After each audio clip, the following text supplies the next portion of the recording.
Okay. I can speak in Mandarin, Spanish, but now I will speak in English and Tagalog. Okay, yeah. My name is Edwin. You can call me Edwin or Tito Edwin. Please don't call me Uncle. Okay. Life and mission of Christ for Family and Life. Last week, we talked about growing in the Spirit. Tools. Yung diba meron set na yung card and then each scope represents yung tools. Ano yun?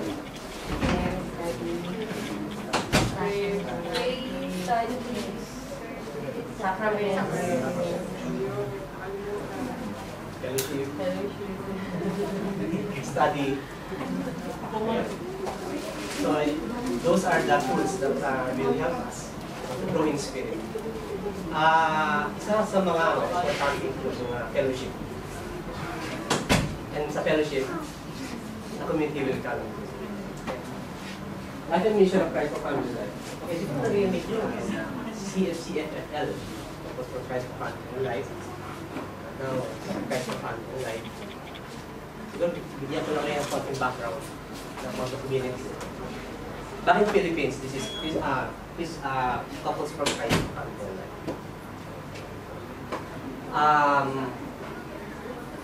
Okay. This community is an evangelistic and missionary community committed to family life renewal. It started in 1981. Actually, it started with 16 couples. Nag-start yan sa ano rin. Dati kasi, kapag kayo merong mga charismatic activities, usually ginagawa yan sa churches. Most of the time, ang mga attendees dyan, majority, mga white, mga female, majority, meron din mga female. Kasi siyempre, sometimes yung mga lalaki, mga husbands, mga tiya, mga ganyan. Medyo mahihain yan, mahihain umattend sa mga charismatic activities, mga prayer assemblies, mga ganyan, di ba? Nahihiya sila makita na na nagtataas ng kamay, hindi ba? Ganyan. So ngayon, ito 16 couples na to, they did something na ito. Wala yung gano'n, no, sure. So, sabi nila, why not do it at home? Why not do it at home? So they started their also meetings sa bahay. Rotation, no? Parang couple, no? So 16 couples yun. Okay. Siguro kinakahappy nila rin. So rotation yun, and then nakita nila, effective. Mga husbands, keep on attending, yan. Hindi na sila nahihiya. And then yun nga, no? From those 16 couples, lumaki ito. Lumaki ito hanggang sa, naging ano siya, naging international na. Naging international. Dati, CFC, Couples for Christ. Ngayon, lumaki ito, dumami mga ministries, no? Naging global na siya. And then in 2007, may nangyari. There was a split. Okay. Siguro, maybe you hear about Couples for Christ, you can hear about Couples for Christ Foundation for Family and Life. So, naging dalawa ito. Yung founder, yun siya, nasa Couples for Christ Foundation for Family and Life. The name is Frank Padilla. And then, may nangyari na naman. So, by the way, okay, anyway, nung nag-split ito, ang nagsama ay yung CFC Global and then CFC Gawad Kalinga. Kaya ako sinasabi ito kasi gusto kong magigyan kayo ng background sa inyo, community kailangan ninyo. CFC Gawad Kalinga. And then may nangyari na naman another split. Yung CFC Global at CFC Gawad Kalinga nag-split yan. Nag-split yan. So naging tatlo ngayon yung CFC. CFC Global, Gawad Kalinga, and then FFL. Na tayo. Focus for Christ Foundation for Family and Life. Ngayon, dito sa Singapore, we are registered as Christ for Family and Life. Kaya, Christ for Family and Life. We are legally, legal name natin yan. Yung ginagamit natin yan kapag pinag-move tayo ng mga venues, ganyan. So yun, we can do whatever we run here sa register.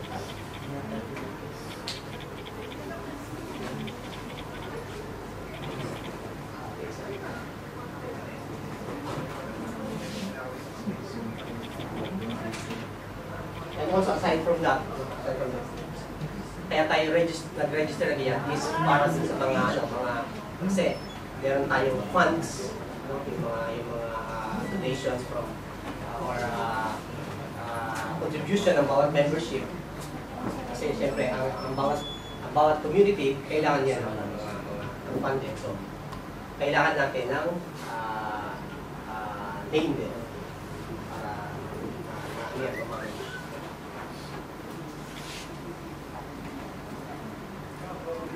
kagaya nga ng for CFL or CFL, Christian Evangelistic and Missionary Community to Family Life and Renewal. Okay. Boom to tomb, no? Bakit boom to tomb yung community natin? Kasi there are different ministries. There are different ministries. Aside from couples, mga couples, meron din kids. Ang tawag dyan ay Kids for Family and Life. Ay mga anak namin, sila nasa ministry sila ng KFL, nagkakaroon sila ng kids possible assembly. Yeah. So sa mga SFL, nagsiserve dyan sa ministry niya. So, at masaya yung mga bata. Just recently, nagkaroon sila ng Kid Olympics. No? Marami sila natututunan, not only about God, kundi pati na rin yung mga yung making friends with other children. Marami, no?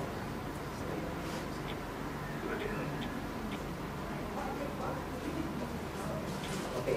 Another is sa youth naman. Youth for Family and Life.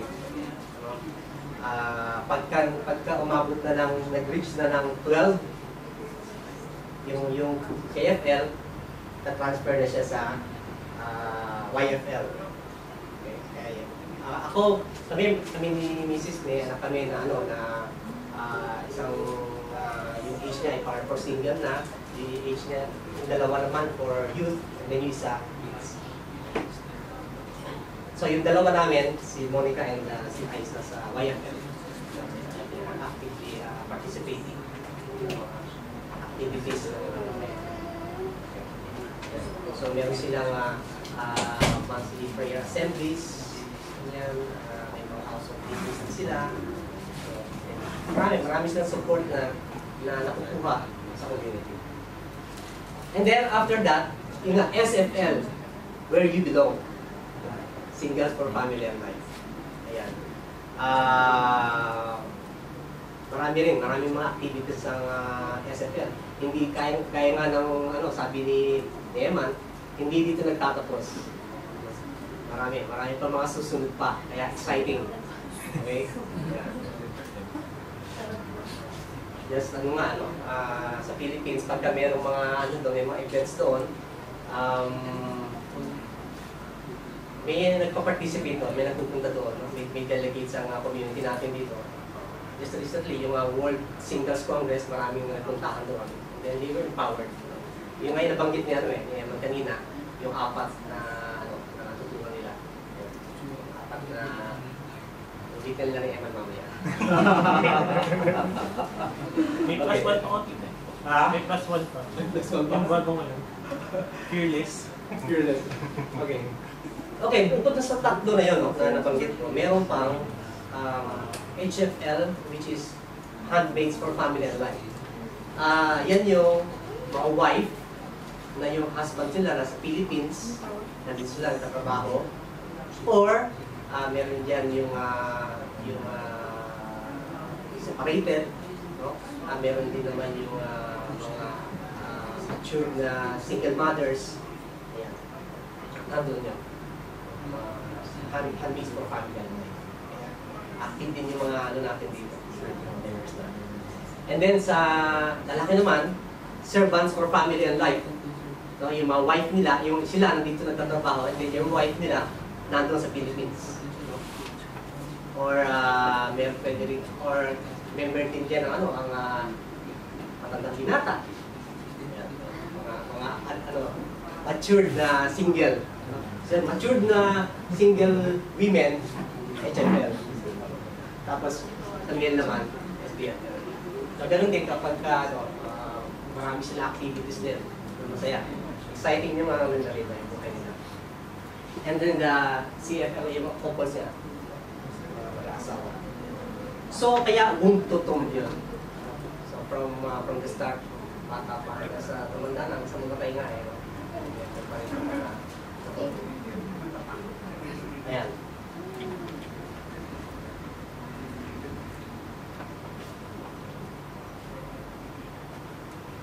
Okay, also engages the social dimension of the gospel. Social dimension of the gospel.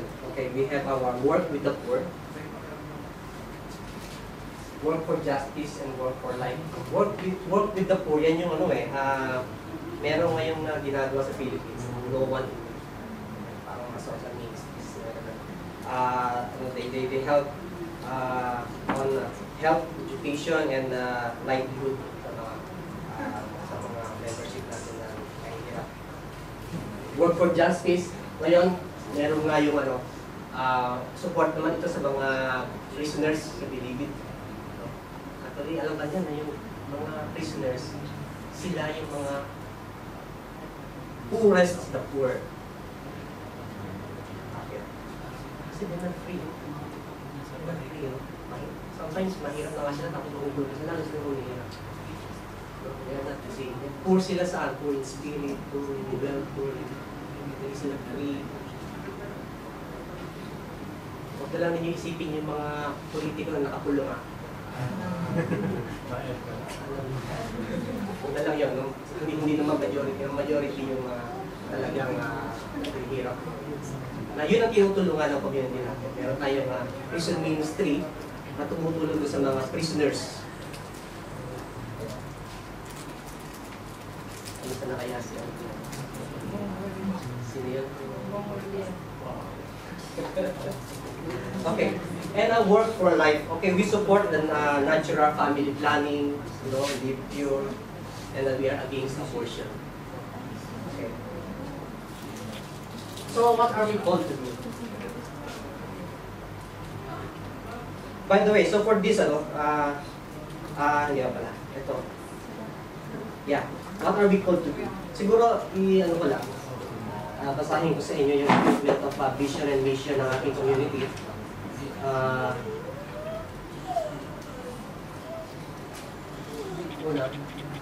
Okay, first is the vision. CFL is an evangelistic and missionary community committed to become families empowered by the Holy Spirit to renew the face of the earth. Evangelistic and missionary community. Empowered by the Holy Spirit because we ask strength from God, and then the Holy Spirit will help us. Ngayon, hindi pa tinulungan ng Holy Spirit yung mga apostles dati. So, meron din dati. Kaya empowered tayo with the Holy Spirit. Okay. Mission. We strive for holiness of life. as we commit to renew the temporal order through our work with the poor, our work for justice, and our work for life. Nabanggit ko kanina. We are a servant of the church working to renew her children through every generation until the Lord returns once again. So, sa church, mayroon nag-ano din tayo. Masusupport din tayo. So, yun yung ating vision and mission. Next, gusto kong i-ano sa inyo. Basahin naman sa inyo yung statement of philosophy. By the way, itong mga babanggitin ko, mga ano to, actually 3 ito. Ito yung mga guidelines. Kung paano tayo gumagalaw dito sa community. Hindi lang tayo, actually hindi lang naman community, hindi naman lang naman ito barkadahan. Hindi tayo mga guidelines na sinusunod. In order para, siyempre, yung focus natin, isa lang, focus tayo kay Christ.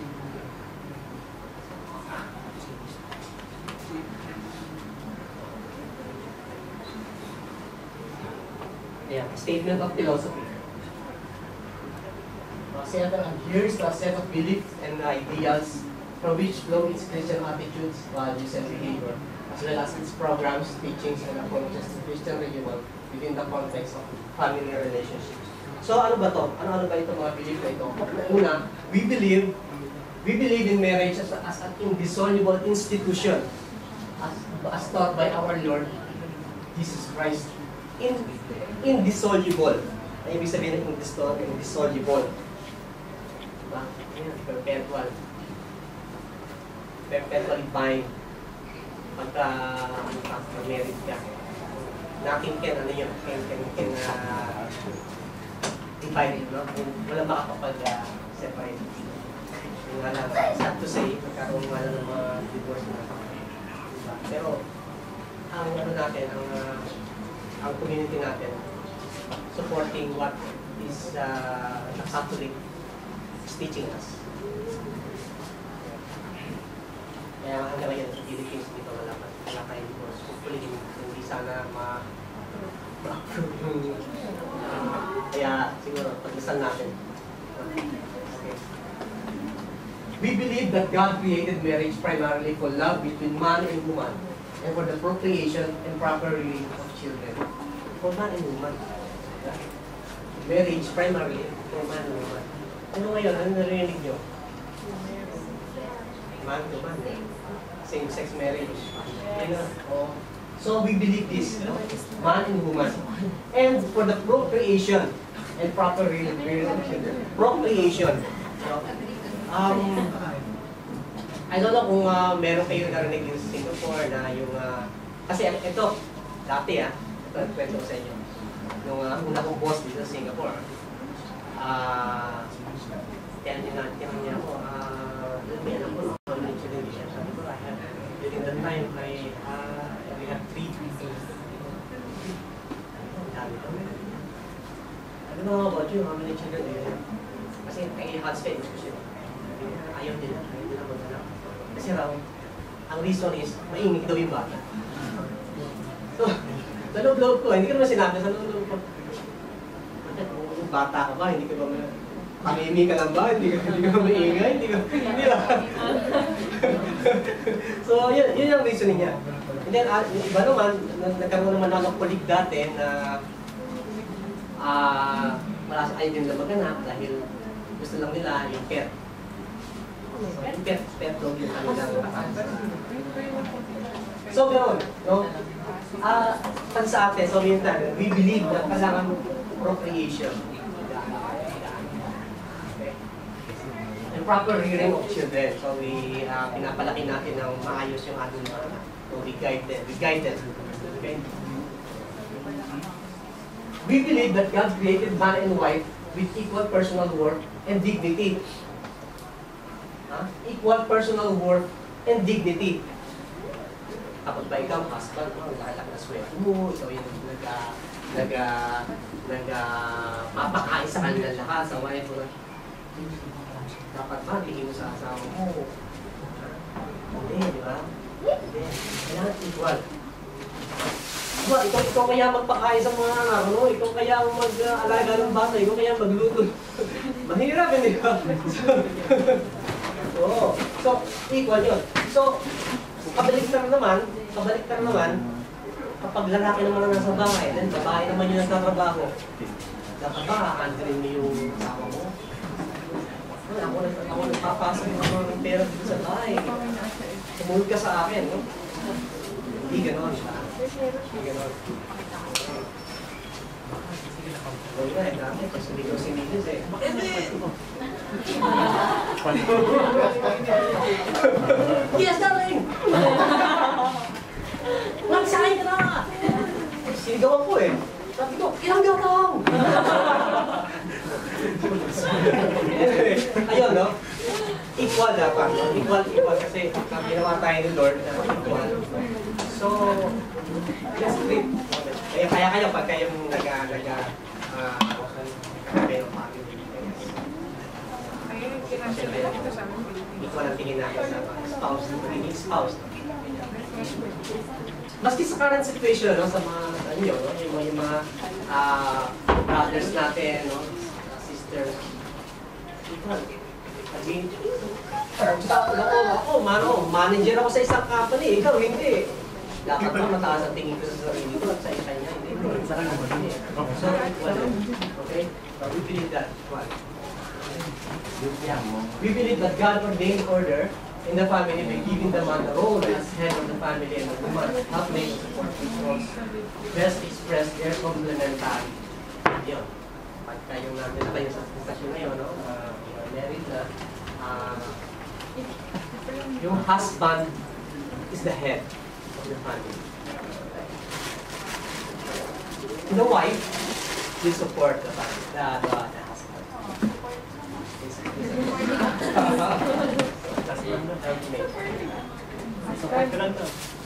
Respect to each other is very important.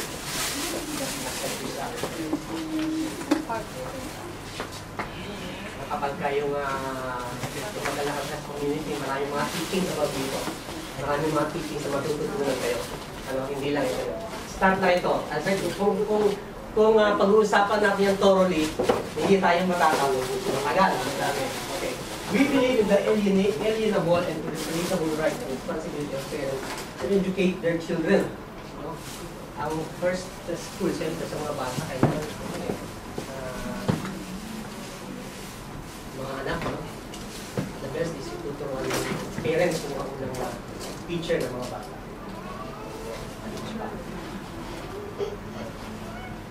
We believe that children need to be educated in essential human and Christian values for them to become responsible and mature member of society.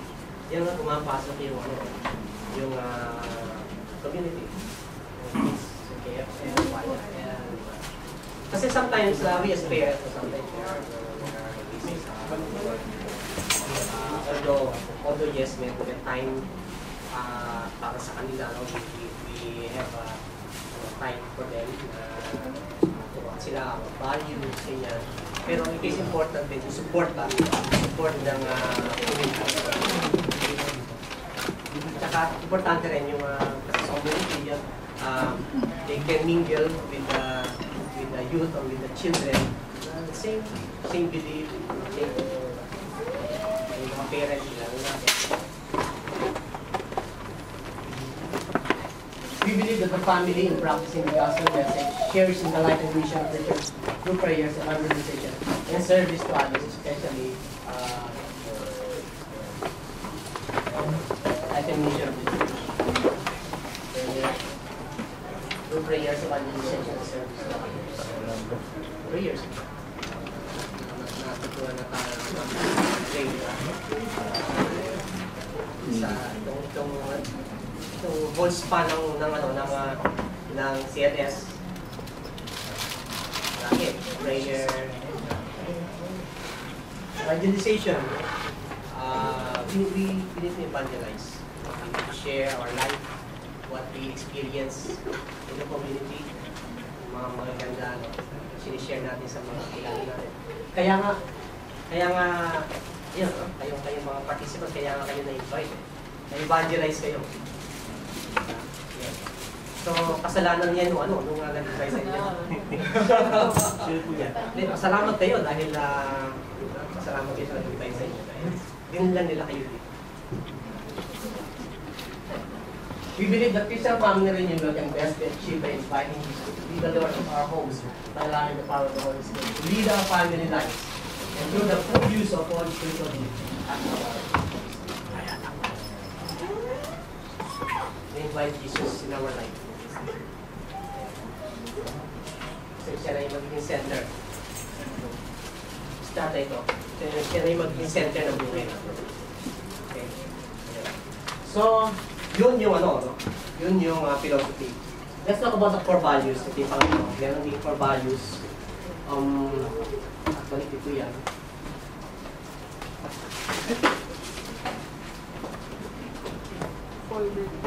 Una is centered to Christ. Everything that we are and do, we look to Jesus as our Savior. So, most of the time, kapag meron tayong ginagawa sa buhay natin, Christ will always be the center. Even sa work, no? Even sa work. Paano ba magiging center si Christ na trabaho? So, well, experience, ano? Sa office, lagi ako, before I start to work, short prayer, I ask for the guidance. Huwag ako magkakamali sa trabaho ko, huwag ako may stress, huwag ako may stress sa boss ko. Ganun ba? Ayan. So, we will start with a prayer. Masasanay tayo. On Christ. Isang maliliit na bagay eh. Sometimes, one time experience, may sharing yung isang sister na nahihirapan na siyang magpapag ng taxi. Nagdasal siya. Kasi meron siyang service sa that day, Sunday morning yun eh. Kailangan niyang pumunta ng church. Malilate na siya. Siya kasi yung yung tawag doon, yung magsasalita sa harap. Lector, siya yung lector siya parang malilate na siya. Dasal siya ngayon. Walang dumating na taxi. Pero may dumating na parishioner. Hindi niya naman kilala dumaan. Kasi kilala siya na lector ng simbahan. Napadaan, inaya siya sumakay. Hindi niya makilala yun. So yung mga ganun ba, although maliit na bagay lang, pero yung makikita eh. Just trust, pray. Evangelistic and missionary, ito yung mga we are called to proclaim the good news of Jesus to the whole world. Sabi mo sa Mark 16, verse 15. Proclaim the good news. Dapat ba lumas? Hindi ka natin sisigaw pa. Hindi, dyan mo ganun. Tayo, ginagawa natin. Paano natin pinaproclaim? Mga friends natin. Paano? Yung buhay natin. Sharing, yes. Yung pinapakita natin buhay. No? Sa family, for example, yung nakikita ng mga kapitbahay natin sa family. Meron nga isang sharing yung brother. So, pag kayo umatin sila ng household meeting, lalabas sila, kaya si brother, tayo po yan, dati siyang SFL coordinator. Pero niya, lalabas sila ng bahay, ng gitara, bigtig ng mga bata, hindi nakikita yan ng mga kapitbahay nila. Natuloy ito, ano pa ginagawa niyo? Bakit lumalag kayo? Pupunta kami sa household meeting, pupunta kayo sa assembly, yung mga ganyan. Then, so nakikita ng kapitbahay kung paano yung buhay nila, sa mag-asawa, sa pamilya nila. So, kasi yan, yung mga kapitbahay nila, evangelist nila. So, gano'n. Hindi pa tayo ng witness. Witnesses, we are just kaya nga, day-to-day environment eh. Day-to-day environment. Trabaho. Paano tayo makimingga sa ating mga colleagues? Pag ba may chismisan sa opisina, sumasama ka na. Or, gumagato. Ganyan yun. Ayan si boss. Boss, ano galing yun? Ano ba tayo? Yung mga ganun ba? Kasi makikita yan ng mga focus on the family. Our life and mission is family. Strong family works. We focus on the family. Because we recognize the future of humanity passes the way of the family. Kaya nga yung family, very important. Strong. Okay. And Christ be in the center. Kaya ang ganda nga, family, the community, focus on the family talaga. Kaya nga meron yan. Yung totoo na kami na mga business. In our defense of the family, we are called to a strong advocacy and defense of the culture of life. Culture of life, hindi na culture of life. Bakit? Kaya, hindi natin sinusupport yung mga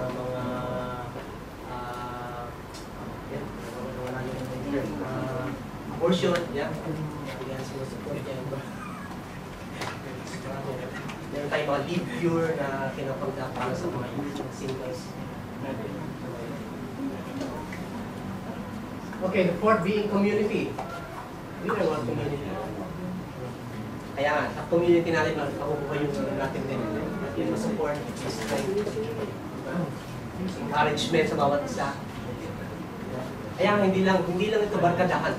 Hindi lang ito barkadahan na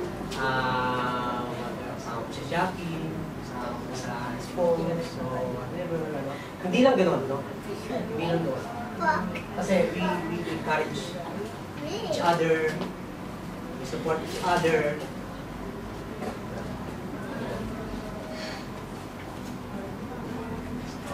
Giving a preferential option for the poor. Yeah, we recognize this mission to bring life tidings to the poor. We support the poor. Kaya meron yung no one who need na ginagawa sa Pilipinas.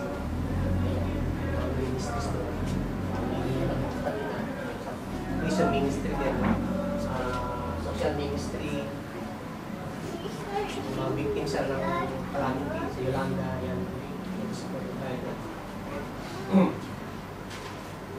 Exercising servant leadership.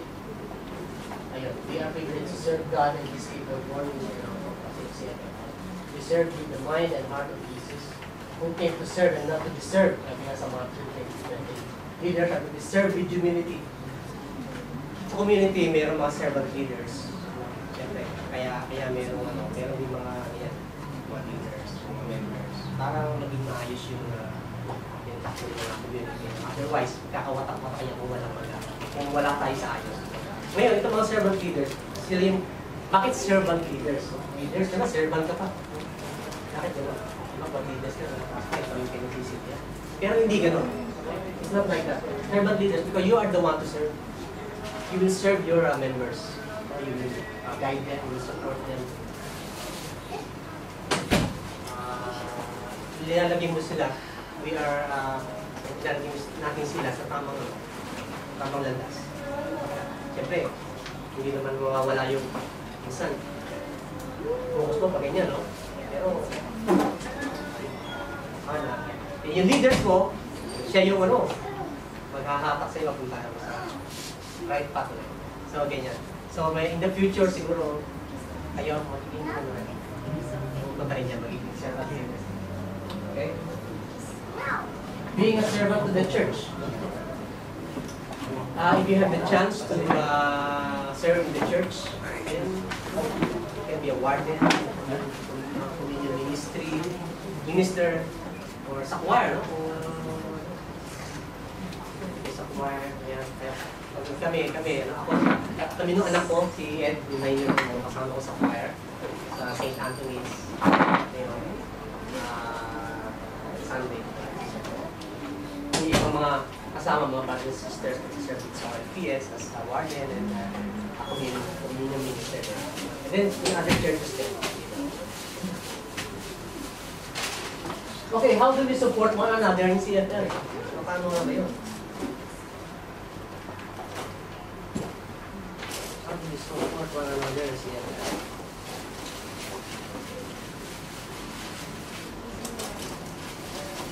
By our committed relationship.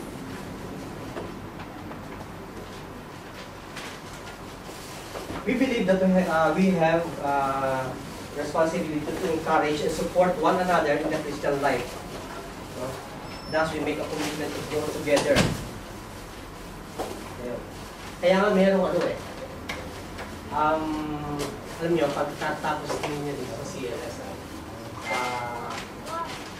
mag-undergo din kayo yung covenant recollection. Yung covenant recollection na yan, after nun, bigyan kayo ng card na kontak sa inyo.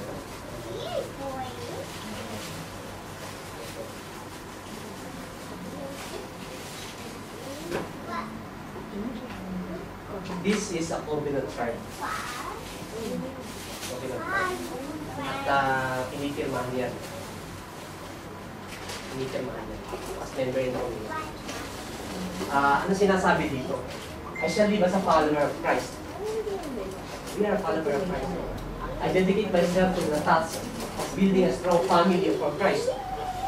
So we dedicate our family. Myself, I shall be a committed and active member of CFL. So, paano ka magiging committed and active member? By attending what? Attending household meetings, attending prayer assemblies, attending teaching. Teaching is very important. Kasi doon natin makukuha yung mga, ano natin, mga guide natin yan eh. I shall be a witness to the world of God's love. Yung mga love na na-experience natin.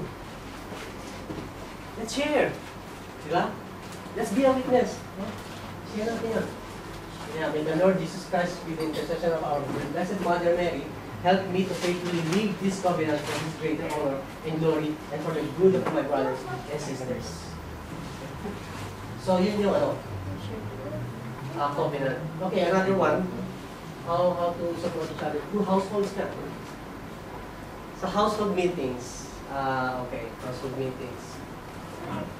Nandun yung ginagawa. Usually ginagawa natin yan. Prayer, worship, praise and worship, ano ba? Ano ang ginagawa sa household?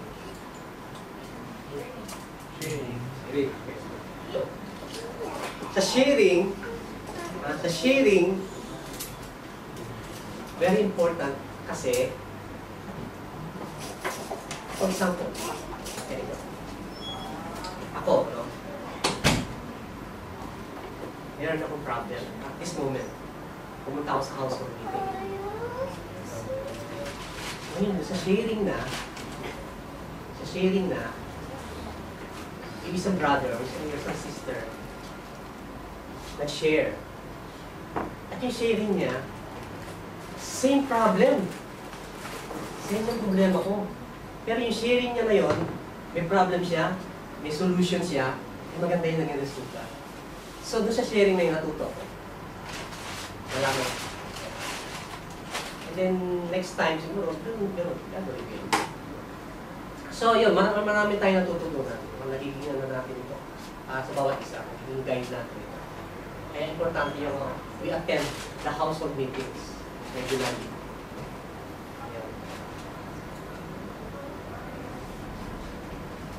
At makikilala natin yung bawat isa eh, pagka we attend. Sometimes na sa household ano, sabi nga, sometimes yung relationship mo din sa brother and sister mo sa household, sometimes, mas malakas pa kaysa nung sa, ano mo, sa totoong kapatid mo. Oo, nangyayari yun. Nangyayari. No? Mas ano pa yung bonding ninyo yung relationship. Okay. Another, how to support by our ongoing teaching and formation. Importante ito, kasi ito yung guide natin eh. No? Nandiyan yung mga Christian personal relationship, no? Yung living as people of God, sa mga ganyan teachings. Tuturuan tayo.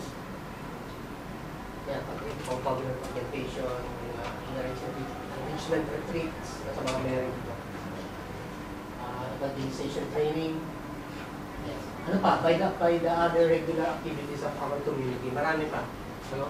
Maraming mga regular activities. Monthly prayer assemblies, na yung nagagather yung mga community. Like mamaya, meron kaming General Assembly. Nagagather na. Meron praise and worship. Sharing as well. Yeah. Anniversaries, no? Family days, conferences, etc. Last June, itong last few weeks, nag-attend kami sa Philippines nung anniversary. Ang dami. Sarap. Dahil yung empowered talaga sa mga makikita ko. Na-experience ko. Ayun nga, sumayaw pa nga kami doon.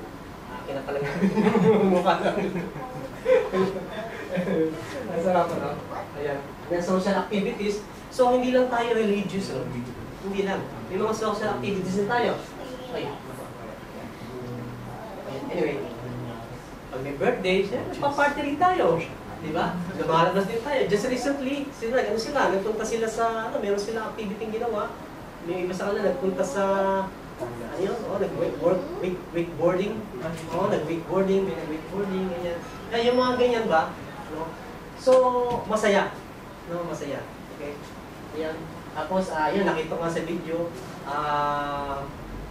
tumatalon doon sa trampoline. Sino yan? Ay, trampoline pala, trampoline. Trampoline. Sino ba yun? Si Don. Tingnan natin kung hindi ka na makapagsalita. Kaya nga, Tahimik pala ha. so, gano'n, itong community natin, nakapagbibigay ito ng support sa bawat isa. So, ano na ngayon? What now?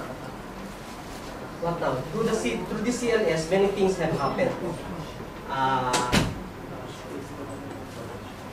Nagkaroon ng repentance, di ba? Yung dati, struggle sa sin, enlighten yun, no? Or, yun nga, nagkaroon ng personal conversion. Kung dati, magagalitin ka, siguro ngayon medyo naging kalmado na, o nabawasan, di ba? Hindi naman yan instantly, di ba? Hindi naman. Gradual. It's a gradual process. No? As long as you are open, you commit to change. Hindi yan isang ganun lang, gradual yan. Ayan.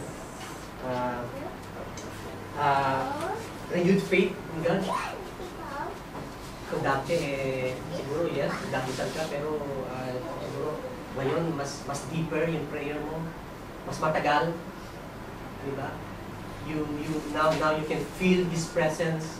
No? Kung dati magdadasal ka, isang parang lalaro nga nila, tapos na. No? Kung dati nahihiya kang magdasal sa bago kumain, pagka kumakain ka sa labas, kung dati nahihiya ka, mag-sign of the cross. Sabi nga pag nagsa-sign of the cross, kasi nahihiya. Siguro ngayon, dahil din sa series, siguro, just pray before you eat. Kung nasa makbul ka. So yun yung mga pagbabago. And now you accept God, you accept Jesus as your personal Savior. He is now your friend, di ba? Lagi mo na siya kinakausap. Diba? Through prayer. No? Siya na yung Savior mo. Pagka may problema kasi yun yung palagi mong tinatawag. So yung ganun yung mga pagbabago. You're empowered to baptism in the Holy Spirit. Baptism in the Holy Spirit, di ba? By the way, ano ba yung Holy Spirit? Ano ba yung papel ng Holy Spirit sa akin? Di ba? Ito yung sugo Ito yung Holy Spirit. Same Holy Spirit na nagbigay, na dumating sa apostles that time, na pinadala ni Jesus Christ. That same Spirit ang nagbibigay sa atin ng kalakasan. Empowerment. Diba? We just need to allow the Holy Spirit to work in us. Kaya nga, hindi ba? Yung sa top, sinabi, yung Holy Spirit, nasa atin na yun. Nasa atin na. I-switch on mo lang. Di ba? nung bininyagan tayo, nandun yung Holy Spirit. Actually, ako yung pinanganak pala ng Holy Spirit natin. Kasi ang nanay ko, apelido Espiritu. At ang nanay niya, lalola ko, apelido Santo. Kaya ako, meron ako Espiritu Santo. Hindi, totoo, Espiritu Santo nga. Nagiging ano wala yun. Anyway, ayun, the Holy Spirit talaga. Yan yung magbibigay sa atin ng kalakasan. Empowerment. So now, we have come to the end of our CLS. But actually, ito yung end. Sabi nga ito, sabi, nung elementary ako, sabi ng principal namin, this is only the beginning. Diba? Tapos nung graduate ako ng high school, sabi nga naman ng principal, this is only the beginning.